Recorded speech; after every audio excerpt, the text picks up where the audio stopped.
आप देख रहे हैं सीधा सवाल न्यूज। अब नजर डालते हैं आज की हेडलाइंस की ओर। 45 रुपए की टोल राशि के विवाद में कार सवार लोगों पर हमला टोल कर्मी भी हुआ चोटिल। नारायणपुरा गांव में प्रथम बार पधारने पर ठाठ बाट से प्रभु श्री सामलिया सेठ का स्वागत हुआ। राशन डीलर संघ के पदाधिकारी अपनी मांगों को लेकर भाजपा प्रदेश अध्यक्ष सीपी जोशी से मिले और उपखंड स्तर पर 9 सूत्री मांग पत्र को लेकर जिला कलेक्टर के नाम उपखंड अधिकारी को ज्ञापन सौंपा। बिजली कटौती से परेशान ग्रामीणों की शिकायत पर प्रधान ने की अधिकारियों से चर्चा। अधिकारियों ने कहा सावा की बजाय चंदेरिया से जुड़े लाइन। सहकारिता मंत्री गौतम कुमार दत्त को सहकारी भूमि विकास बैंक के संविदा कार्मिकों ने नियमितकरण करने के लिए ज्ञापन सौंपा। अतिरिक्त जिला कलेक्टर की अध्यक्षता में हुई जिला स्तरीय जनसुनवाई। अतिरिक्त जिला कलेक्टर ने कहा कि अधिकारी जन समस्याओं के प्रकरणों को प्राथमिकता से निस्तारित करें। निम्बाहेड़ा महाविद्यालय में निकला सांप, पढ़कर नगर के बाहर छोड़ा। राशमी पुलिस पर लगा हमला एवं लूट करने वाले आरोपियों को प्रश्रय देने का आरोप, पुलिस अधीक्षक से लगाई गुहार। चित्तौड़गढ़ शहर में पौन घंटे हुई झमाझम बरसात, किसानों के चेहरे खिले, गर्मी से मिली राहत। निम्बाहेड़ा में हेल्प सोसाइटी द्वारा निःशुल्क पौधा वितरण कार्यक्रम संपन्न। अब खबरें विस्तार से। चित्तौड़गढ़ जिला मुख्यालय से निम्बाहेड़ा मार्ग पर ओछरी स्थित टोल नाके पर गुरुवार दोपहर में 45 रुपए की टोल राशि के विवाद में झगड़ा हो गया। यहां पर टोल कर्मियों ने कार के सवार लोगों के साथ डंडों से मारपीट कर दी। साथ ही इस मारपीट में एक टोल कर्मी के भी चोटिल होने की जानकारी सामने आई है। दोनों ही पक्ष बाद में सदर पुलिस थाने में भी पहुंचे हैं। फिलहाल टोल कर्मी की ओर से रिपोर्ट दी गई है और इसे मेडिकल के लिए जिला चिकित्सालय भेजा गया है। जानकारी में सामने आया कि धरियावद निवासी हर्षवर्धन वशिष्ठ सहित उसके अन्य साथी निम्बाहेड़ा से चित्तौड़गढ़ की ओर आ रहे थे। इस दौरान फास्टैग नहीं होने की स्थिति में नगद राशि देने की बात हुई। कार चालक का आरोप है कि पहले 45 रुपए टोल राशि देने को कहा था तथा बाद में 90 रुपए काट लेने को लेकर विवाद हो गया। इसमें दोनों ही पक्षों में आपस में मारपीट हो गई। इस मारपीट में कार में सवार लोगों में से एक के पैर तो दूसरे के गर्दन में चोट लगी। वहीं एक टोल कर्मी के भी आंख के पास चोट लगने की बात सामने आई है। मामले की जानकारी मिलते ही सदर पुलिस थाने का जाप्ता मौके पर पहुंचा। दोनों ही पक्षों को थाने लेकर आया गया। टोल कर्मी ने थाने में रिपोर्ट दी गई है, जिस पर इसे मेडिकल के लिए भी जिला चिकित्सालय भेजा गया। वहीं दूसरा पक्ष भी पुलिस थाने में मौजूद रहा। उदयपुर जिले के वल्लभनगर विधानसभा क्षेत्र की धार्मिक नगरी नारायणपुरा गांव में गुरुवार प्रातः 9 बजे मंडफिया से प्रभु श्री सामलिया सेठ नारायणपुरा गांव में मेहमान बनकर पहुंचे। मुख्य पुजारी भगवान लाल प्रभु श्री सामलिया सेठ को लेकर धर्म नगरी नारायणपुरा गांव में मेहमान बनकर पहुंचे। भक्तों ने पलक पावड़े बिछाते हुए प्रभु श्री सामलिया सेठ का भव्य स्वागत किया। गांव के मुख्य मार्गों से होते हुए श्री सामलिया सेठ नगर भ्रमण के लिए निकले तो जगह जगह भक्तों द्वारा प्रभु श्री सामलिया सेठ के लाड़ लड़ते हुए पूजा आरती की गई। ढोल नगाड़े एवं गाजे बाजे के साथ भक्त झूम उठे एवं सेठ जी की भक्ति में भार विभोर हो गए। ऐसा लगा जैसे गांव में स्वर्ग सा माहौल हो। स्थानीय गांव के पत्रकार चेतन व्यास ने बताया कि मेवाड़ के श्री कृष्ण धाम प्रभु श्री सामलिया सेठ भक्तों के हृदय में बसे हुए हैं। कहा जाता है कि दूर दूर रहने वाले भक्तों पर भी सामलिया सेठ की असीम अनुकंपा रहती है। गांव के मुख्य मार्ग से होते हुए सामलिया सेठ के जयकारों के साथ चारभुजानाथ मंदिर पर पहुंचे, जहां सेठ जी के मुख्य पुजारी भगवान दास ने महाआरती कर भोग लगाया गया। वहां से निचली पोल पहुंचे, जहां भक्तों ने विशेष पूजा की। इस बीच जगह जगह पुष्प वर्षा की गई। तत्पश्चात गांव के कमला शंकर व्यास के घर भी सामलिया सेठ मेहमान बनकर पहुंचे। हालांकि इस बीच में आपको बता दें कि जब भी प्रभु श्री सामलिया सेठ मंडफिया का भंडार खोला जाता है तो विदेशी मुद्रा के साथ साथ सोना चांदी के आभूषण भी निकलते हैं। चित्तौड़गढ़ जिले में लोगों को सरकार की योजनाओं के अनुरूप राशन उपलब्ध करवाने वाले राशन डीलरों द्वारा अपनी लंबित मांगों को लेकर लगातार प्रशासन और सरकार को अवगत कराने कार्रवाई की जा रही है। इसी क्रम में चित्तौड़गढ़ के जिला राशन डीलर संगठन के पदाधिकारियों ने प्रदेश अध्यक्ष सीपी जोशी से भेंट कर अपने मांग पत्र से अवगत कराया। वही कपासन और बेंगू क्षेत्र में कार्यरत राशन डीलरों ने उपखंड अधिकारी राजीव बड़गुजर और नरेश मनस्वी को जिला कलेक्टर के नाम ज्ञापन सौंपकर अपनी लंबित मांगों के निस्तारण की मांग की है। उल्लेखनीय है कि लंबे समय से राशन डीलर एक नियत मानदेय तय करने की मांग कर रहे हैं। राशन डीलर के रूप में कार्य करने पर 30,000 रुपए मासिक मानदेय और बकाया माह के कमीशन के भुगतान की मांग की जा रही है। इन्हीं मांगों को एक बार फिर सरकार के ध्यान में लाने के लिए ज्ञापन देकर लंबित मांगों को निस्तारित करने की कार्रवाई की मांग की गई है। 9 सूत्रीय मांगों के संबंध में ज्ञापन में बताया गया कि राशन विक्रेता को प्रतिमाह 30,000 रुपए मानदेय निश्चित किया जावे। गेहूं पर 2% छीजत दी जावे, क्योंकि जो गेहूं आता है उसमें FCI से काफी कम तौल बैठती है। गत 5-6 माह से राशन विक्रेता का केंद्र सरकार व राज्य सरकार द्वारा दिया गया कमीशन प्राप्त नहीं हुआ है। इस कारण राशन विक्रेता का परिवार भूख से मरने की स्थिति में आ गया है। इसके साथ ही आधार सीडिंग की राशि, प्रवासी योजना के तहत वितरण कराए गए गेहूं का कमीशन व EKYC का सीडिंग का मेहनताना भी दिया जाए। ई मित्र संचालक आधार कार्ड अपडेट के 150 रुपए चार्ज कर रहे हैं, जबकि विक्रेता को EKYC सीडिंग के लिए सरकार द्वारा कुछ भी चार्ज नहीं दिया गया। यह मानवीय मूल्यों के विरुद्ध है। बताया गया कि राशन विक्रेता की स्थिति काफी दयनीय हो गई है। विद्यालयों में प्रवेश प्रारंभ हो गए हैं। विक्रेता अपने बच्चों की फीस, किताबें, ड्रेस आदि तक उपलब्ध नहीं करा पा रहा है। ऐसी स्थिति में उसके बच्चे शिक्षा प्राप्त करने से वंचित हो रहे हैं। परिवार के पालन पोषण करने में भी आर्थिक स्थिति का सामना करना पड़ रहा है।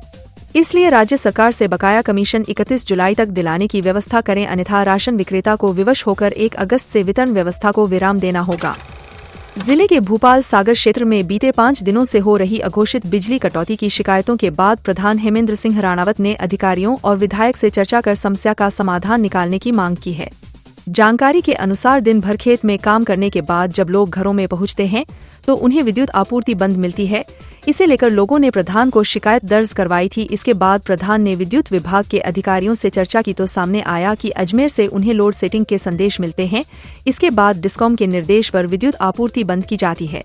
अधिकारियों ने बताया कि वर्तमान में सावा से विद्युत आपूर्ति की जा रही है और इस पर लोड अधिक होने के कारण विद्युत कटौती की समस्या होती है। यदि इस लाइन को चंदेरिया से जोड़ा जाए तो काफी हद तक समस्या का समाधान हो सकता है। इसके बाद विभाग के उच्च अधिकारियों और विधायक से चर्चा कर लाइन परिवर्तित करने का निवेदन किया गया। इस दौरान बड़ी संख्या में ग्रामीण भी पंचायत समिति में मौजूद रहे। बिजली सप्लाई का काम देखती है और हमको बुलाया है और उनसे पूरी जानकारी ली है कि आपने किस किस समय पे किस टाइम पे किस कारण से बिजली कटौती की है। तो मोटा मोटी पूरी जानकारी मिली हमारे को। इसमें हमारे 7 अकोला के और 7 फीडर हैं भोपाल सागर के। इन 7 और 7 14 फीडर में 2-3 दिनों में करीब 2-2 घंटे कटौती हुई है, जो कि एक लोड सेटिंग के नाम से जो जयपुर से इनको अजमेर से कॉल आता है, उस कॉल के हिसाब से इनको करनी पड़ती है लोड डाइवर्ट करने के लिए। और वास्तव में ये कटौती हुई है, लेकिन फिर भी हमने विधायक महोदय से बात की है कि आप आगे बात करके MD साहब से बात करके इसमें सुधार कराएं, क्योंकि आजकल वास्तव में जो हमारे को सप्लाई मिलती है, सोलर एनर्जी जो मिलती है हमारे को, उसमें भी कटौती हो रही है।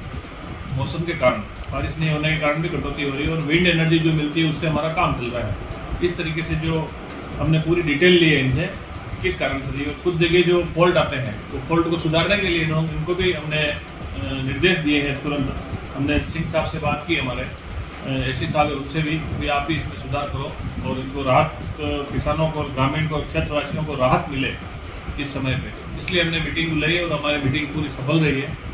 हमारे मेंबर साहिबान भी हैं साथ में, सुरेश जी है और हमारे सत्यनारायण जैन है। हम सब ने मिलकर इनकी पूरी आउटपुट लिया है और आगे निर्देश दिए कि आपको जब भी बिजली कटौती हो गए पूरे ध्यानपूर्वक जो लोड है वो डाइवर्ट करके ज़्यादा से ज़्यादा जनता को रिलीफ मिले। इसलिए हमने बैठक बुलाई और सफल रही है और उससे हमने काम किया। सहकारिता मंत्री गौतम कुमार दत्त को पंचायत समिति डुंगला प्रवास के दौरान चित्तौड़गढ़ सहकारी भूमि विकास बैंक के संविदा कार्मिकों ने नियमितकरण करने के लिए ज्ञापन सौंपा। संविदाकर्मी एसोसिएशन के अध्यक्ष मुकेश व्यास ने बताया कि बैंक में संविदा पर लगे कार्मिकों को 5 से 12 वर्ष का समय हो चुका है और अगर कार्मिकों को नियमित किया जाता है तो राज्य सरकार पर कोई वित्तीय भार नहीं पड़ेगा। साथ ही कहा कि ग्रामीण विकास एवं पंचायती राज विभाग के पंचायत सहायक, शिक्षा विभाग के शिक्षा सहायक तथा चिकित्सा विभाग के संविदाकर्मियों को राज्य सरकार ने नियमित किया है। इसलिए बैंकों में कार्यरत संविदाकर्मियों को नियमित किया जाए। आमजन की जन समस्याओं के त्वरित निराकरण के लिए त्रिस्तरीय जनसुनवाई कार्यक्रम के तहत गुरुवार को DOIT के VC कक्ष में अतिरिक्त जिला कलेक्टर राकेश कुमार की अध्यक्षता में जिला स्तरीय जनसुनवाई की गई।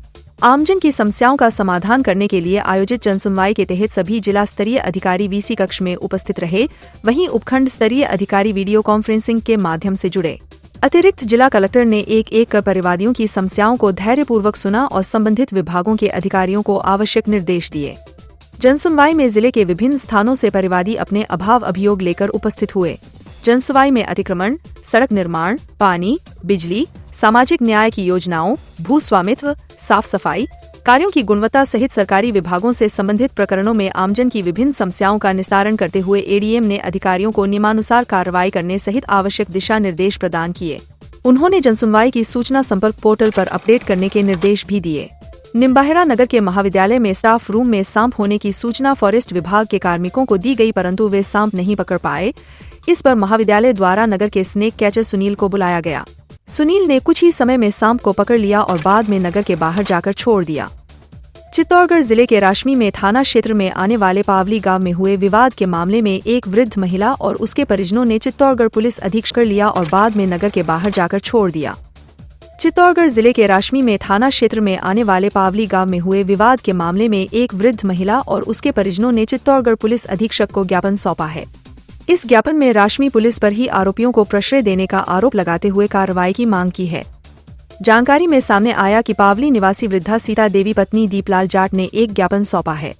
इसमें बताया कि गत 5 मई को प्रार्थी के पति दीपलाल की मृत्यु कोरोना से हो गई। इसके बाद उनके नाम की करीब 20 बीघा कृषि भूमि, अफीम का पट्टा तथा 3 नोहरे सीताबाई के हो गए थे। इसमें देवर भैरूलाल व देवरानी इंदिराबाई व उनके पुत्र नरेश, सुनील आदि ने उसे परेशान करना शुरू कर दिया। मारपीट कर आरोपित उसकी संपत्ति पर कब्जा कर रहे हैं तथा इस मामले में राशमी थाना पुलिस को समय समय पर शिकायत भी दी गई थी, लेकिन राशमी थाना पुलिस भी मिली भगत करके सीताबाई को डरा धमका रही है। आरोपित पुलिस की मिली भगत से प्रार्थिया की जमीन पर कब्जा कर रहे हैं। गत 15 जुलाई को प्रार्थिया अपनी फसल की बुवाई करने गई तो इस दौरान आरोपियों ने उसके साथ गाली गलौज कर मारपीट की। इसकी रिपोर्ट 16 जुलाई को राशमी थाने में डिंडोली निवासी भाई मुकेश जाट के साथ देने आई, लेकिन पुलिस ने कोई कार्यवाही नहीं की। बाद में पुलिस अधीक्षक कार्यालय शिकायत देने आए थे। सीताबाई को छोड़कर उसका भाई मुकेश गांव डिंडोली की तरफ जा रहा था। रास्ते में मुकेश के परिचित कैलाश जाट की कार का टायर पंचर हो गया था। इस पर प्रार्थी का भाई मुकेश भी अपनी कार से नीचे उतर गया। इस दौरान आरोपियों ने दोनों की कार में तोड़फोड़ कर दी। इनसे मारपीट कर नकदी लूट ली। इस मामले में भी राशमी थाना पुलिस पर कार्रवाई नहीं करने का आरोप लगाकर ज्ञापन सौंपा गया। मुकेश कुमार। क्या घटना हुई है? मैं सर दीदी को उसके घर पर छोड़कर जा रहा था तो आगे गया तो मेरे दोस्त की गाड़ी पंचर थी। स्टेपनी चेंज करने के बजाय मैं वहाँ रुका तो फिर वो पीछे से आए, हमला किया। मेरी गाड़ी भी तोड़फोड़ कर दी, बुलेरो गाड़ी दीदी के नाम पर वो, और मेरे दोस्त के गाड़ी भी तोड़फोड़, और सब लोगों को हमला भारी हमला करके तोड़फोड़। कुल्हाड़ी थी, हथियार वो पूट थे, लाइटें थी। किस बात का विवाद है? ये मेरा कोई लड़ाई भी नहीं थी उनसे पहले। वो दीदी के पास गया था, मुझे वहाँ गोद रखा है तो वो वहाँ मुझे भी नहीं जाने देते दीदी के पास में। जमीन हड़पने की भी बात आई है क्या? मुझे मारने की कोशिश करते हैं कि भाई ये रहेगा तो ज़मीन खा लेगा, इसके नाम हो जाएगी, गोद रखा है इसको, तो इसको भी ख़त्म कर दो। जानलेवा हमला किया हमारे ऊपर। पुलिस थाने में रिपोर्ट दी? क्या बोला? पुलिस थाने में रिपोर्ट दी, अभी तक कोई कार्रवाई नहीं हमारी। कहाँ रहते हो? क्या है मामला? देवर देवर का भी सोरा ये मैंने दुख दे दिया। काकड़ मैंने का पता हमारी बेटा जमीन से हड़प ली थी और मारपीट करे काकड़ में जाऊँ न भगा बसाए। कितनी जमीन हड़प ली थी? 20 बीघा। अब आज आए हो, क्या करने आए यहाँ पे? अटे साहब ने कही ठीक है साहब। ये नहीं ये बात है कि कोई मारा मैंने उतरा तो दुख दे दिया। हमारा भाई भतीजा मलबा हो तो वहाँ के आगे आडा फरे हमारी गाड़ी और गाड़ी फंसी शाम। चित्तौड़गढ़ जिला मुख्यालय और आसपास के ग्रामीण क्षेत्रों में गुरुवार को लगातार दूसरे दिन आसमान से राहत बरसी है। यहाँ शहर व आसपास के क्षेत्र में गुरुवार अपराह्न में करीब पौन घंटे तेज बरसात हुई है। पौन घंटे की बरसात में शहर के कई क्षेत्रों में पानी भर गया। वहीं लोगों ने एक तरफ जहां गर्मी से राहत की सांस ली है तो वहीं दूसरी तरफ किसानों के भी चेहरे खिल उठे हैं। लगातार 2 दिन से हो रही बरसात के बावजूद भी चित्तौड़गढ़ जिला अन्य क्षेत्रों के मुकाबले बरसात के मामले में पिछड़ा हुआ है और अब तक केवल 20% बरसात ही होने की जानकारी मिल रही है। जानकारी में सामने आया कि चित्तौड़गढ़ जिला मुख्यालय व आसपास के क्षेत्र में बुधवार को करीब आधे घंटे बरसात हुई थी। वहीं दूसरे दिन गुरुवार अपराह्न में भी करीब पौन घंटे तेज बरसात हुई है। सुबह से ही तेज गर्मी और उमस का आलम बना हुआ था। वहीं अपराह्न 3 बजे बाद झमाझम बरसात शुरू हो गई। चित्तौड़गढ़ शहर सहित निकटवर्ती गांव ओछड़ी, सैगवा, लालजी का खेड़ा में बरसात की सूचना है। बरसात के चलते चित्तौड़गढ़ शहर में रेलवे स्टेशन मार्ग, उदयपुर मार्ग पर प्रतापनगर, रेलवे अंडरब्रिज, कलेक्ट्रेट परिसर आदि स्थानों पर पानी भर गया। वहीं इस बरसात के कारण फसलों को राहत मिलेगी। गत वर्ष मानसून में भी काम बरसात हुई थी, वहीं इस बार भी पहले और दूसरे दौर में बरसात कम ही हुई है। ऐसे में लोगों के चेहरे पर चिंता की लकीरें देखी जा रही थी। आगामी दिन में चित्तौड़गढ़ जिले में अच्छे बरसात की उम्मीद है। निम्बाहेड़ा नगर में आदर्श कॉलोनी स्थित विवेकानंद सर्कल पर बुधवार को हेल्प सोसाइटी द्वारा हरित निम्बाहेड़ा अभियान के तहत निःशुल्क पौधा वितरण कार्यक्रम आयोजित किया गया। कार्यक्रम के मुख्य अतिथि एसडीएम विकास पंचोली द्वारा शहरवासियों को निःशुल्क पौधे वितरित किए गए। इससे पूर्व सोसाइटी अध्यक्ष एकता सोनी ने पंचोली का मेवाड़ी परंपरानुसार पाग पहनाकर उपन्ना ओराकर स्वागत अभिनंदन किया। पंचोली ने अपने उद्बोधन में कहा कि हेल्प सोसाइटी द्वारा पर्यावरण संरक्षण को बढ़ावा देने हेतु आमजन को जागरूक कर यह कार्य किया है, जो अन्य संस्थाओं के लिए प्रेरणादायी है। सोसाइटी द्वारा किए जा रहे सामाजिक सरोकारों से जुड़े कार्यों की सराहना करते हुए पंचोली ने आगे भी ऐसे ही सामाजिक कार्यों में अपनी सहभागिता निभाने की शुभकामनाएं प्रेषित की। अतिथियों ने नगरवासियों को 800 से अधिक पौधे वितरित कर उनके सार संभाल की शपथ दिलाई गई।